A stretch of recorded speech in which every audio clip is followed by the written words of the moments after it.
बदन पे सितारे लपेट हुए, जाने तमन्ना कहाँ जा रही हो, जरा पास तो आओ हमें बताओ। नमस्कार दोस्तों, मेरा नाम संजीत कुमार।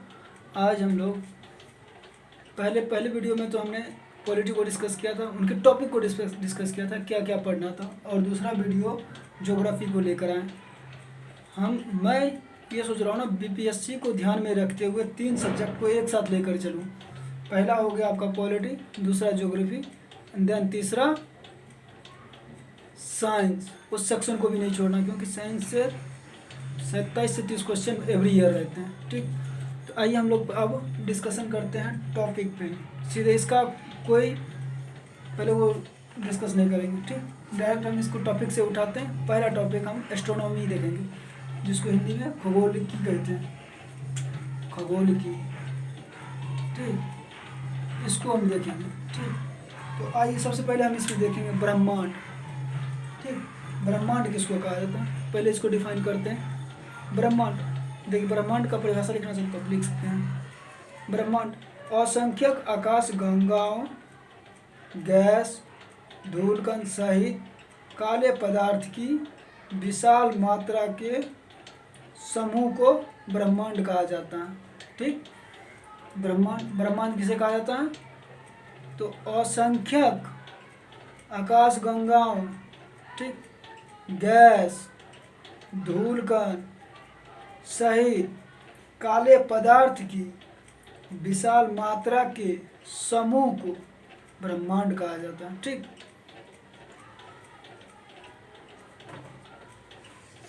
ठीक,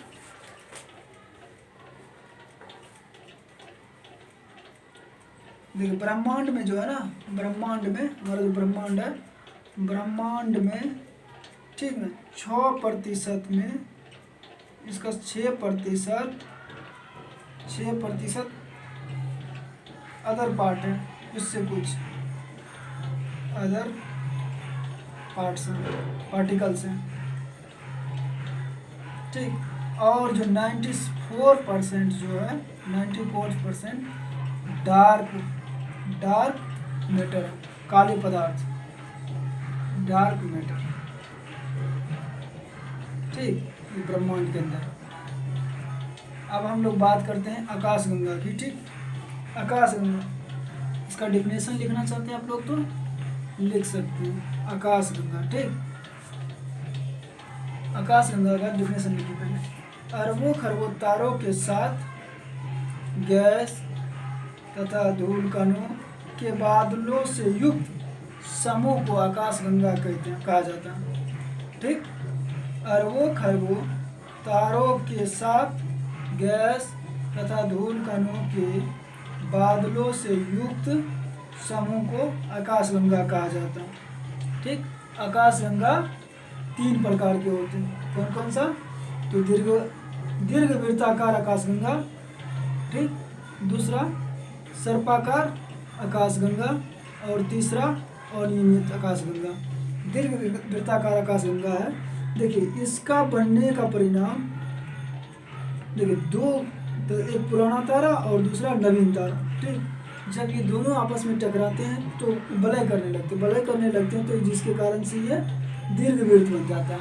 ठीक, तो इसीलिए इसको दीर्घ वृत्ताकार आकाशगंगा कहा जाता है। दूसरा हो गया हमारा सर्पाकार, स्पाइरल गैलेक्सी। ठीक, सर्पाकार आकाशगंगा, इसमें बहुत सारे नवीन तारे और पुराने तारे होते हैं। ठीक, ये जो स्टार मार्क आप देख रहे हैं ना, ये हमारे नवीन स्टार हैं, मतलब नवीन तारे हैं, और ये ओल्ड स्टार हैं, जो पॉइंट मार्क्स में है ना, वो ओल्ड तारे हैं। ठीक, और इसके केंद्र के भाग को बल्ज कहा जाता है। ठीक, अब देखिए बल्ज से केंद्र से लेकर के, और यहाँ एक हमारा सन है। ठीक, सन भी क्या है, एक नवीन तारा है। ठीक, सूर्य को क्या कहा जाता है, नवीन तारा ही कहा जाता है। ठीक, तो यह सूर्य से लेकर और बल्ज के बीच की दूरी हम एक्स मानते हैं। ठीक, एक्स, ये जो है ना, यहाँ से यहाँ की दूरी 32,000 प्रकाश वर्ष है। ठीक, अब आते हैं हम लोग तीसरे आकाशगंगा पे। ठीक, तीसरा आकाशगंगा कौन है हमारा? अनियमित आकाशगंगा। ठीक, देखिए अनियमित आकाशगंगा किसी भी अनियमित आकाशगंगा का निर्माण टक्कर का परिणाम है। जैसे मान लीजिए कोई भी खगोलीय पिंड, दो खगोलीय पिंड है, ठीक, वो आपस में आए और दोनों एक दूसरे से टकरा गए तो स्वाभाविक सी बात है इसका नाक मुँह इधर उधर जाएगा ही, टेढ़ा मेढ़ा होगा ही, इसका कोई आकार नहीं होगा, कभी ऐसा बन सकता है, कभी ऐसा बन सकता है। ठीक, इसका कोई आकार लगी ऑस्ट्रेलिया बनी ऐसा भी बन सकता है। ठीक ना, इसीलिए इसको अनियमित आकाशगंगा कहा गया। ठीक, देखिए ज्योग्राफी में ना बहुत सारा पिक बनाना पड़ता है। ठीक, तो कुछ ऐसे टर्मिनोलॉजी हैं जिसको हम लोग ना सिर्फ बताते हुए निकल जाते हैं, और जहाँ मुझे आवश्यकता होगी ना मैं वहाँ आपको फिगर के साथ ड्रॉ करके बताते जाऊँगा। ठीक, तो आइए सबसे पहले हम देखते हैं ब्रह्मांड की उत्पत्ति के संदर्भ में। ठीक, ब्रह्मांड की उत्पत्ति के संदर्भ में देखते हैं। ठीक, ब्रह्मांड जो है हमारी, इसका डायमीटर जो है 700 बिलियन प्रकाश वर्ग, ये मान लीजिए हमारा ब्रह्मांड है। ठीक, इसका डायमीटर ये हो गया, ये जो है 700 बिलियन 700 बिलियन प्रकाश वर्ष है। ठीक, प्रकाश वर्ष। आइए हम ब्रह्मांड की उत्पत्ति के बारे में, आप डिफिनेशन लिखना चाहते हैं तो लिख सकते हैं, लिखते जाइए, सबसे ज़्यादा बेहतर रहेगा, यहाँ लिखाना इम्पॉसिबल है। लिखिए, ब्रह्मांड के उत्पत्ति के संदर्भ में सर्वाधिक मान्य सिद्धांत महाविस्फोटक सिद्धांत है, जिसे बिग बैंग थ्योरी भी कहा जाता है। इस सिद्धांत को 1953 में जॉर्ज लिमिटेयर ने दिया था। तो हाँ, इस चीज़ को नोट कर लीजिएगा, कब दिया था?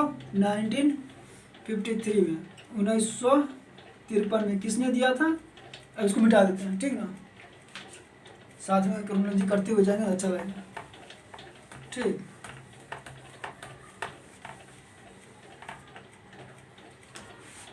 अब ये हमारा ब्रह्मांड है, ब्रह्मांड, ठीक ना।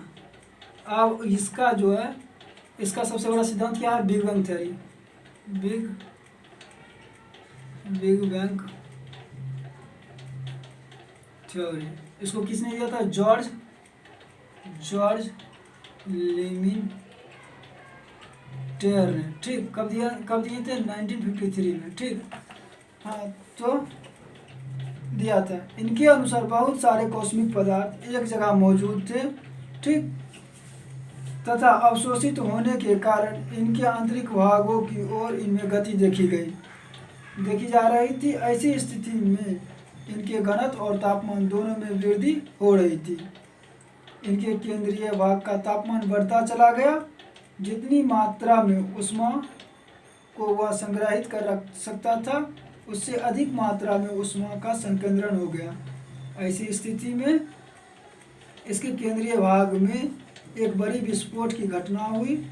इसी विस्फोट को महाविस्फोट के नाम से भी जाना जाता है और स्वीकार किया जाता है कि विस्फोट के पश्चात उसके अरबों खरबों टुकड़े बिखर गए, जिससे अलग अलग आकाशीय पिंडों की उत्पत्ति होगी। ठीक, अब इनका क्या कहना है कि हमारा जो ये ब्रह्मांड, इसमें बहुत सारे पार्टिकल्स थे, ठीक, और ये सब एक जगह एकत्रित होने लगे। ठीक, एकत्रित होने लगे, ये सब के सब जब एकत्रित हुए, इसमें फ्यूजन होना प्रारंभ हुआ। फ्यूजन होना प्रारंभ हुआ तो इसमें पावर कैपेसिटी हीलियम का कैपेसिटी बढ़ गई, इतना ज़्यादा बढ़ गया कि इसका जो एब्जॉर्ब करने की क्षमता थी उससे अधिक हो गया। तो अब क्या हो गया, ज़्यादा जब एब्जॉर्बेशन होगा बहुत ज़्यादा मात्रा में, आप ले लो ना, आप ज़्यादा खाना खा रहे तो क्या होता है, वोमिटिंग होने लगती है ना। तो वही बात है यहाँ पे, जब इसमें ज़्यादा मात्रा में गैस बनने लगी तो क्या हो गया, ये फट गया, मतलब इसमें विस्फोट हो गया और ये जो है ना छोटे छोटे टुकड़े बिखरने लगे। ठीक, इसी को महाविस्फोट की संज्ञा दिया जाती है। नासा, ठीक, अगला टॉपिक चेंज करके लिखिए। नासा ने इस सिद्धांत की जांच के लिए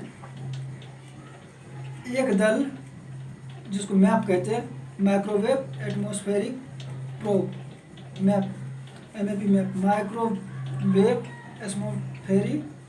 एटमॉस्फेरिक प्रोब एक दल बनाया जिसने जांच में पाया कि 12.7 अरब वर्ष पूर्व ऐसी घटना हुई थी। वर्तमान समय में इसी सिद्धांत को आगे बढ़ाते हुए LHC का फुल फॉर्म लिख लीजिए, लार्ज हाइड्रोजन कॉरिडोर महाप्रयोग स्विट्जरलैंड में चल रहा है। तो ये आप पॉइंट नोट कर लीजिए, LHC लार्ज, ठीक, हाइड्रोजन कॉरिडोर कहाँ पे, तो स्विट्जरलैंड। ये जानते हैं विस्फोट के सिद्धांत को सत्यापित करने के लिए ये प्रोग्राम चलाया जा रहा है। कहाँ चलाया जा रहा है, स्विट्जरलैंड में, ठीक, महाप्रयोग स्विट्जरलैंड में चला। इस महाप्रयोग के एक परिणाम से यह पता चला कि कॉस्मिक पदार्थ की उत्पत्ति, गॉड पार्टिकल्स, जो छोटे छोटे मैटर पार्ट्स जो होते हैं ना आकाशीय पिंड में, उसको गॉड पार्टिकल्स कहा जाता है, ठीक, से हुई, जिसे हिगिज बोजोन के नाम दिया गया, जिसे ये जो गॉड कॉस्मिक पदार्थ छोटे छोटे जो है ना हमारे सौरमंडल, उसको हिगिज बोजोन कहा गया, ठीक। अब देखिए, अब अगला नेक्स्ट क्वेश्चन में बना दीजिए हेडिंग, ब्रह्मांड का भविष्य, ब्रह्मांड का भविष्य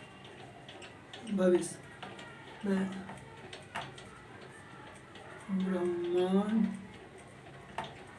का भविष्य, ठीक, हेडिंग बनाइए और उसमें लिखिए ब्रह्मांड के भविष्य के संदर्भ में बात किया गया है कि ब्रह्मांड के भविष्य के संदर्भ में बात किया गया है कि एक समय के पश्चात ब्रह्मांड का विस्तार रुक जाएगा, एक समय के पश्चात ब्रह्मांड का विस्तार रुक जाएगा और पुनः सारे खगोलीय पिंड एकत्रित होने लगेंगे और केंद्रीय भाग में ऊर्जा का संग्रहण होगा, ठीक, यही वाला प्रक्रिया फिर नाभिकीय संलयन होने लगेगा, ठीक, केंद्रीय भाग में ऊर्जा का संग्रहण होगा, पुनः एक विस्फोट होगा और पुनः एक नए ब्रह्मांड की रचना होगी। तू टेंशन क्यों ले रहा भाई, अभी बहुत टाइम है मुझे अभी नहीं होगा यार, उसी टाइम में। वही दूसरी मान्यता के अनुसार जब तारे की मृत्यु हो जाती है तो वे ब्लैक होल, कृष्ण छिद्र जिसको कहते हैं हिंदी में, ठीक, में तब्दील हो जाता है। धीरे धीरे ब्लैक होल की संख्या बढ़ रही है।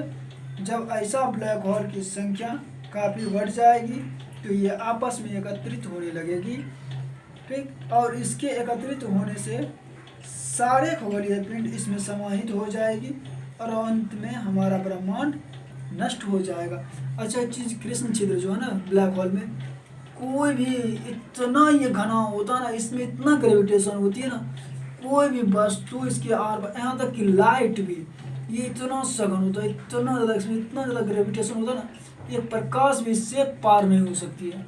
और किसी भी चीज़ इसके संपर्क में, इसके एटमॉस्फेयर में कोई भी चीज़ आती है, इसमें इतना ग्रेविटेशन फोर्स होता है, सड़क से उसको खींच लेता। और इसमें जो फंस गया कृष्ण बीवर में, वो तो गए कम से निकल ही नहीं पाता है। अब बहुत सारे एस्ट्रोनॉट्स उसमें फंसे हुए हैं, ठीक। अब हम लोग चर्चा करेंगे मेन टॉपिक, ठीक, स्टार्स हाउस, ठीक, स्टार्स तारा मंडल, क्या हम लोग देखेंगे, तारा मंडल।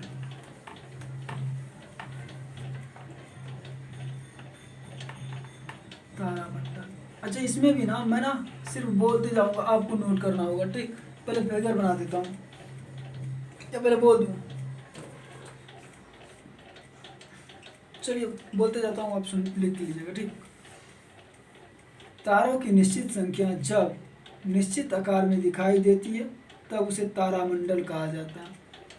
तारों की निश्चित संख्या जब निश्चित आकार में दिखाई देती है तब उसे तारामंडल कहा जाता है।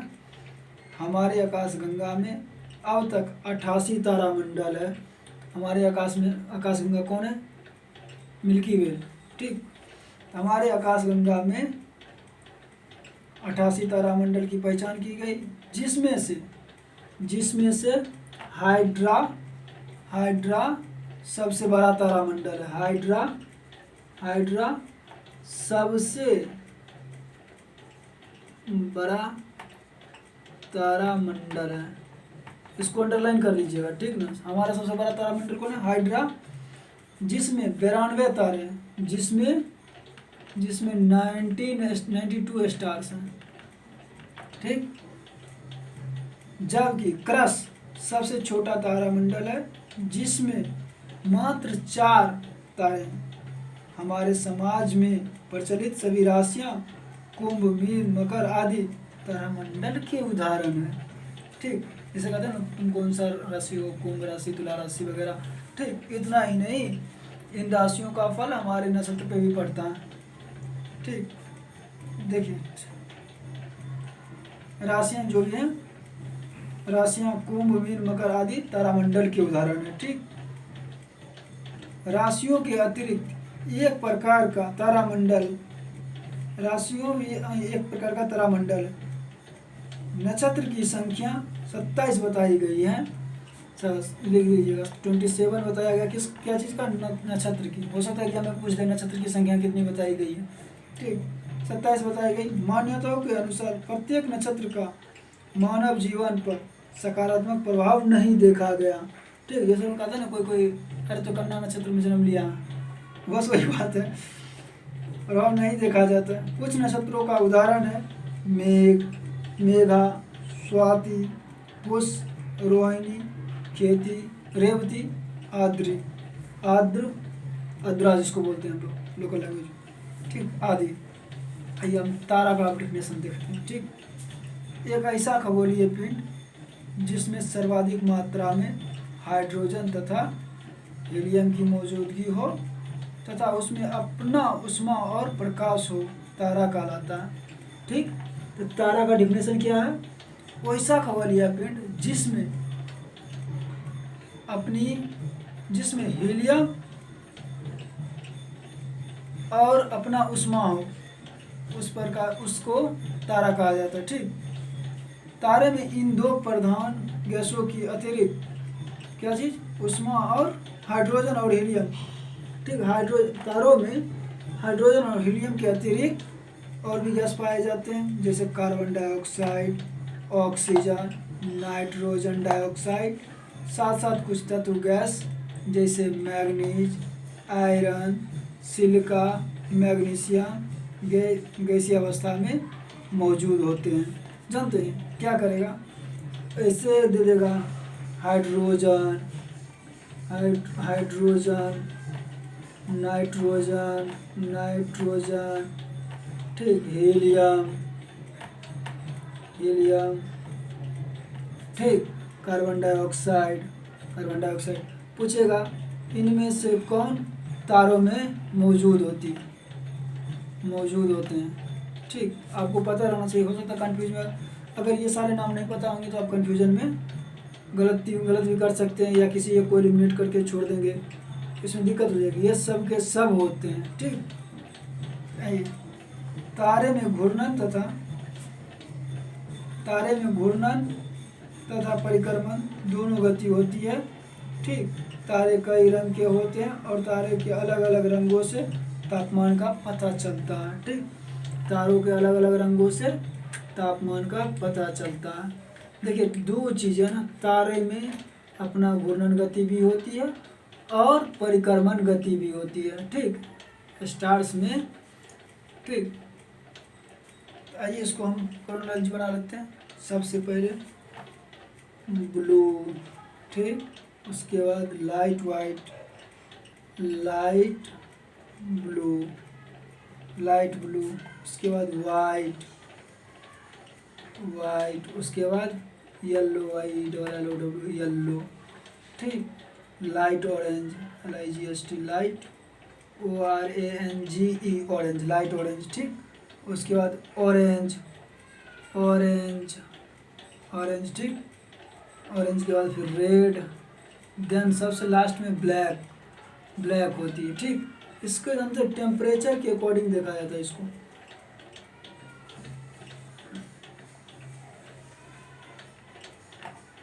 Light blue, white, yellow, orange, red, black. ठीक, इधर वाला जो है ना, ये सबसे ज़्यादा तापमान होते हैं इनके, 35,000 डिग्री सेल्सियस होते भाई। ठीक, जैसे जैसे इधर की तरफ जाएंगे वो घटते जाएगा, अंत में 2000 डिग्री सेल्सियस हो जाएगी इसकी तापमान। ठीक, आइए तारों का जीवन चक्र हम लोग एक बार जान लेते हैं। इसको नोट कर लीजिए। अगर सबसे पूछेगा ना सबसे ज़्यादा फ्लेम किस में होता है, तो ब्लू वाले में सबसे ज़्यादा फ्लेम होती है, आग प्रज्वलन होती है। ठीक, और सबसे कम फ्लेम किस में होती है, ब्लैक में, देन उसके बाद रेड में, ऑरेंज में। ठीक, इसका क्रोनोलॉजी भी बना सकते हैं आप।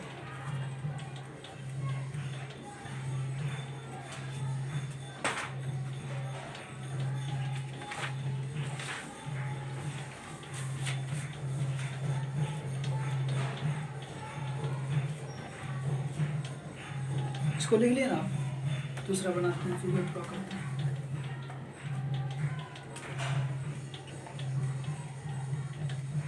आप भी बना सकते हैं।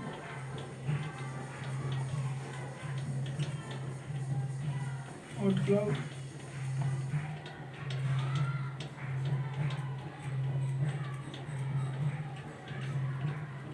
Pro to star. ठीक, इसके बाद ये जो है ना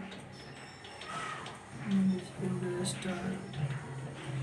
ठीक, इसको कहा जाता है। फिर ये हो गया रेड स्टार, डालता रहा। ठीक, अब इसमें जो है ना विस्फोट करवाएंगे। ठीक, ये हो गया आपका सुपरनोवा। मान लीजिए नोवा, ठीक, ये सुपरनोवा बताएंगे किस स्थिति में होता है सुपरनोवा। ठीक, ये मान लीजिए 1.44 से अधिक, 1.44 से 1.44 से नीचे। ठीक, अब इसी जो है इसी में वाइट ड्वार्फ,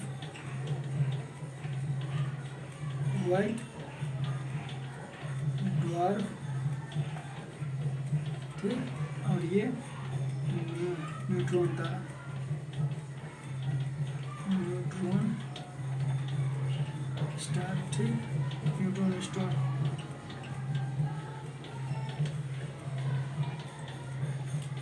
और देन यही बन जाता है। फिर जब ये कोलिजन होता है तो फिर बन जाता है ब्लैक और कृष्ण छेद। देखिए अब इसको हम समझते हुए चलेंगे। ठीक है ना, आप नोट करते हुए जाइएगा, इसको तो बना लीजिएगा। ठीक, और नोट करते हुए जाइएगा। आइए हम लोग जानते हैं तारों का जीवन चक्र। क्या तारों का जीवन चक्र? देखिए टाइम बहुत वीडियो लंबा बनाने में लग जाता है ना, इसलिए मैं बोल दे रहा हूँ। आप लिख लीजिएगा, वीडियो को बार बार रिव्यू करके देखिएगा, लिख लीजिएगा। ठीक ना, तो हेडिंग बना दीजिए तारों का जीवन चक्र।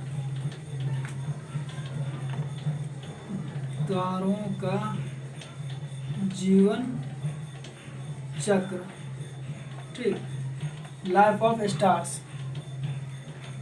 देखिए सर्वप्रथम तारों का जीवन लिखना स्टार्ट किया।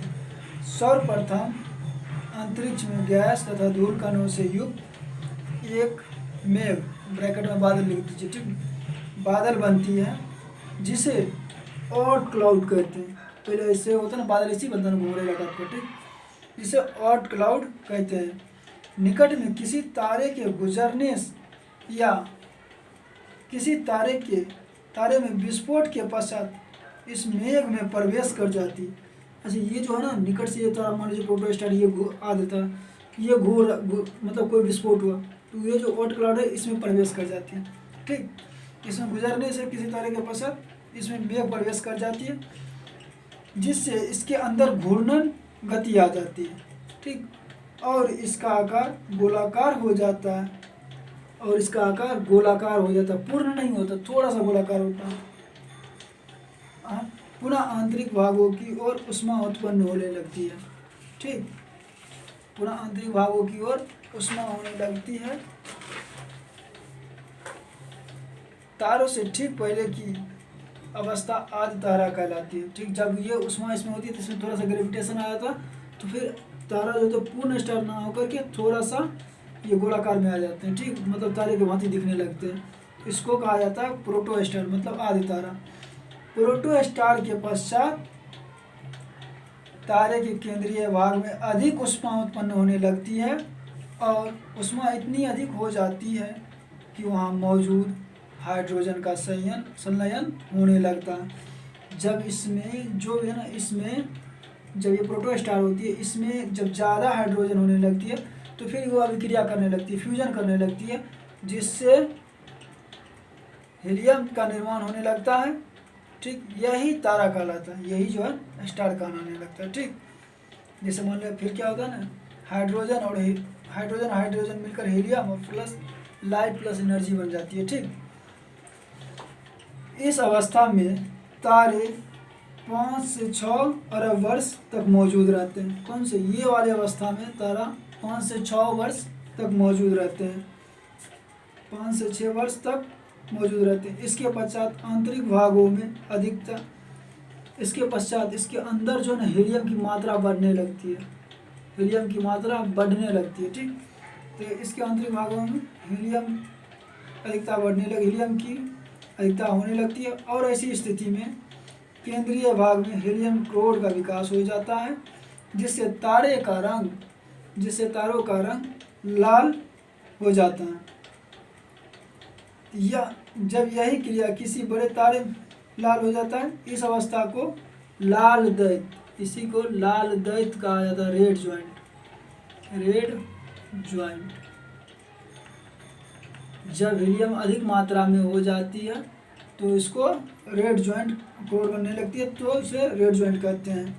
जब यही क्रिया किसी बड़े तारे में होती है तो उसे सुपर रेड ज्वाइंट कहा जाता है। ठीक, जब और भी बड़ा इससे तारा रहा तो मान लीजिए ये रहा, तो इसको फिर कहा जाने लगा सुपर रेड ज्वाइंट। ठीक,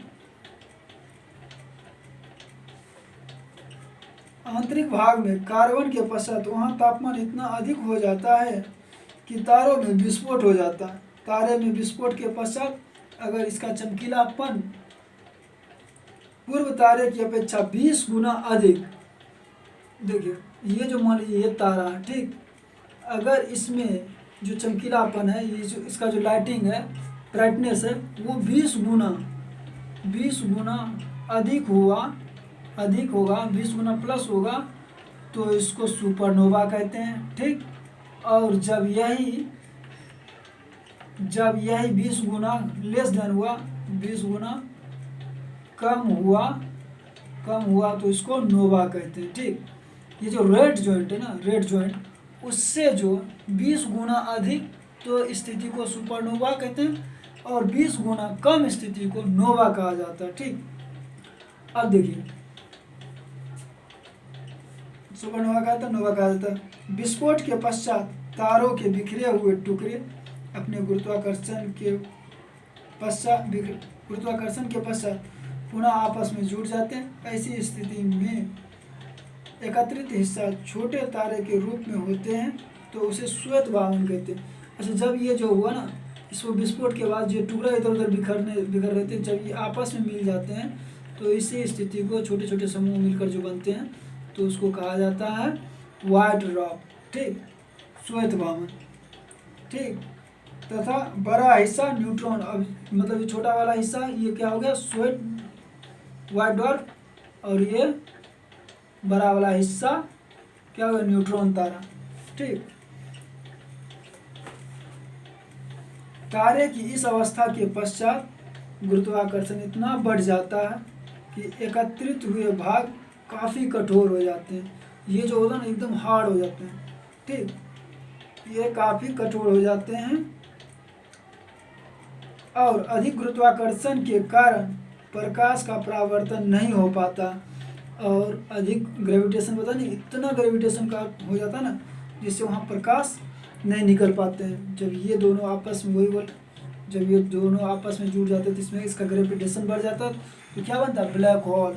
ठीक, और ब्लैक होल में प्रकाश मतलब कोई भी वस्तु इसको पार नहीं कर सकती है, जिसे ठीक प्रकाश परावर्तन नहीं हो पाता। तारे की इस अवस्था को कृष्ण या ब्लैक होल कहा जाता है। तारे की इस अवस्था को कृष्ण या ब्लैक होल कहा जाता है। ठीक, अच्छा ये देखिए विस्फोट जो कहाँ होती है, 1.44 जो है ना, इसको चंद्रशेखर सीमा कहा जाता है। ठीक, इससे कम लाइट रही तो श्वेत महावन बनेगी, और इससे अधिक लाइट रही तो न्यूट्रॉन स्टार बनेगी। ठीक, अब हम बात करेंगे सूर्य। आज का लेक्चर यहीं समाप्त करते हैं। कल हम लोग बात करेंगे सूर्य से संबंधित और जितने भी हमारे जो है ना मतलब ग्रह से संबंधित नाम उपनाम उसको देख लेंगे। ठीक, क्योंकि लेक्चर बहुत बड़ा हो जा रहा तो फिर आप ही को बर्डन होगा, देख नहीं पाओगे। तो वीडियो में बने रहने के लिए, साथ में बने रहने के लिए चैनल को सब्सक्राइब कीजिएगा, बेल आइकन बटन दबाइएगा। और यदि आप बीपीएससी प्री का इस बार एग्ज़ाम क्रैक करना चाहते हैं तो हमारे साथ बने रहिए। हम 3 सब्जेक्ट को साथ में लेके चलेंगे। पहला हो गया हमारा, सुबह से इसमें कंटिन्यू रहेंगे हम लोग, कल से एकदम बिल्कुल कंटिन्यू रहेंगे। पहला हो गया हमारा जनरल साइंस, दूसरा हो गया पॉलिटी, और तीसरा हो गया ज्योग्राफी। अभी जो है ना ज्योग्राफी में main core subject, core theme पे पहुँचेगा तब मज़ा आएगा पढ़ने में। अभी कुछ ऑकवर्ड टाइप का लग रहा है, मुझे भी खुद लग रहा है ना कि क्या मैं पढ़ रहा हूँ। Thank you very much video देखने के लिए, धन्यवाद।